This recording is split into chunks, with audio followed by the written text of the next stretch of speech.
ایک ایسی قوم جس کی عمر 300 سے 700 سال تھی، یہ کبھی بوڑھے نہیں ہوتے تھے، ان کو کوئی بیماری نہیں لگتی تھی۔ ان کی طاقت کا اندازہ آپ اس بات سے لگا سکتے ہیں کہ یہ ایک مضبوط درخت کو ہاتھ سے پکڑ کر اکھاڑ لیتے تھے۔ یہ لوگ کون تھے؟ یہ لوگ کس وجہ سے ہلاک ہوئے؟ ان پر کون سا عذاب آیا؟ جانیے آج کی اس ویڈیو میں۔ تو بڑھتے ہیں اس معلوماتی سفر پر، ہمارے ساتھ بنے رہیے۔ بس اتنی سی گزارش ہے کہ سبسکرائب بھی کر لیں اور گھنٹی کا آئیکن کو بھی دبا دیں تاکہ ہماری حوصلہ افزائی ہو سکے۔ شکریہ۔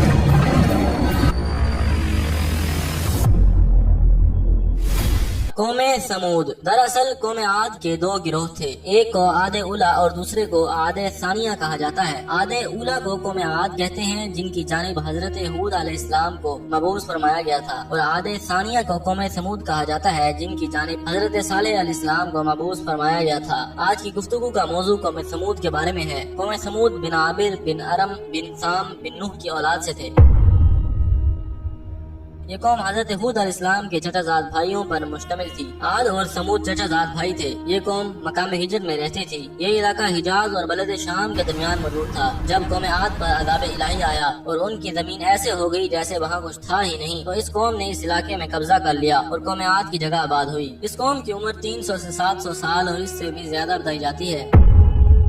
اس قوم پر پوری زندگی میں کوئی بیماری نہیں آتی اور یہ ہمیشہ طاقتور رہتی تھی۔ اس قوم کو اس دور کا سپر پاور کہا جائے تو بجا ہوگا، اور بڑے بڑے پہاڑوں میں رہتے تھے۔ یہ قوم بھی دوسری قوموں کی طرح بت پرستی اور دوسری برائیوں میں مبتلا تھی، لیکن اللہ تعالیٰ نے اپنے بندے حضرت صالح علیہ السلام کو اس قوم کی جانب مبعوث فرمایا اور اس قوم کو راہ حق کی ہدایت کرتے ہوئے حضرت صالح علیہ السلام کو کئی عرصہ ہو گیا۔ یہ قوم نہ مانی، چند افراد ہی حضرت صالح علیہ السلام کے ساتھ تھے۔ جب حضرت صالح علیہ السلام اپنی قوم سے تنگ آ گئے اور اظہار کیا کہ میں اپنی تبلیغ کا آخری فیصلہ چاہتا ہوں، تو قوم سمود نے کہا کہ اگر آپ واقعی اللہ کے نبی ہیں تو ہمیں کوئی معجزہ دکھائیں جس سے آپ کی نبوت ثابت ہو جائے۔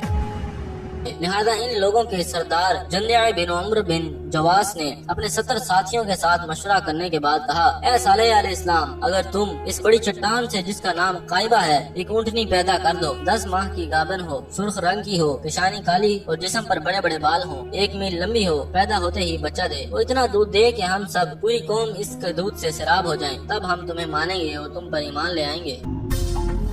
حضرت صالح علیہ السلام نے کہا، جب اللہ تعالیٰ کوئی نشانی دکھاتا ہے تو مہلت نہیں دیتا، لیکن قوم نہ مانی اور اپنی ضد پر اڑ گئی۔ ان کی باتوں کو سننے کے بعد حضرت صالح علیہ السلام نے کہا، ٹھیک ہے، اور قوم سے کہا، اچھی طرح وعدہ کرو کہ اگر تمہاری خواہش کے مطابق اونٹنی پیدا ہو گئی تو تم ایمان والوں میں سے ہو جاؤ گے۔ تم لوگوں نے جو بات کہی ہے وہ ہمارے لیے تو بہت مشکل ہے، مگر اللہ تعالیٰ کے لیے کوئی دشواری نہیں، وہ جو چاہتا ہے کر دیتا ہے۔ رب نے فرمایا کہ اگر تم برائی کے ساتھ اس اونٹنی کو ہاتھ لگاؤ گے تو فوراً دردناک عذاب آ جائے گا۔ قوم نے کہا، ہم ایمان لے آئیں گے، ہم جو وعدہ کر رہے ہیں اس سے نہیں ہٹیں گے۔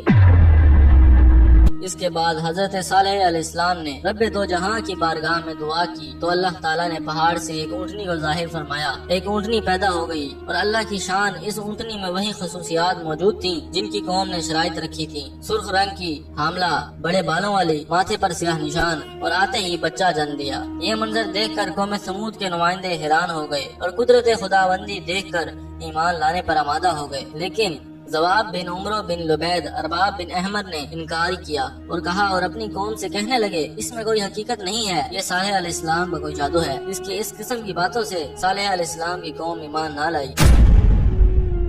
اگر صالح علیہ السلام کی اونٹنی کی بات کریں تو اس کی لمبائی 1 میل اور چوڑائی 120 گز تھی۔ اس سے آپ اس کے وزن اور اس کی اونچائی کا اندازہ لگا سکتے ہیں۔ یہ اونٹنی اتنی بڑی تھی کہ اس اونٹنی کی جسامت سے قوم سمود کے تمام جانور ڈرتے تھے۔ جب یہ اونٹنی کنویں سے پانی پیتی تو سارا پانی پی جاتی، جس سے لوگوں کو دشواری ہوتی تھی۔ لوگوں کے اصرار پر یہ فیصلہ کر دیا گیا کہ ایک دن اونٹنی پانی پیے گی اور ایک دن لوگ اور ان کے جانور اس کنویں سے پانی پئیں گے۔ تقریباً 30 سال کا عرصہ ایسے ہی گزر گیا۔ وہ کنواں جہاں سے یہ اونٹنی پانی پیتی تھی بے انتہا گہرا تھا، اور یہ جب پانی پیتی تو پانی اس کے گلے تک پہنچ جاتا اور یہ سارا پانی پی جاتی تھی۔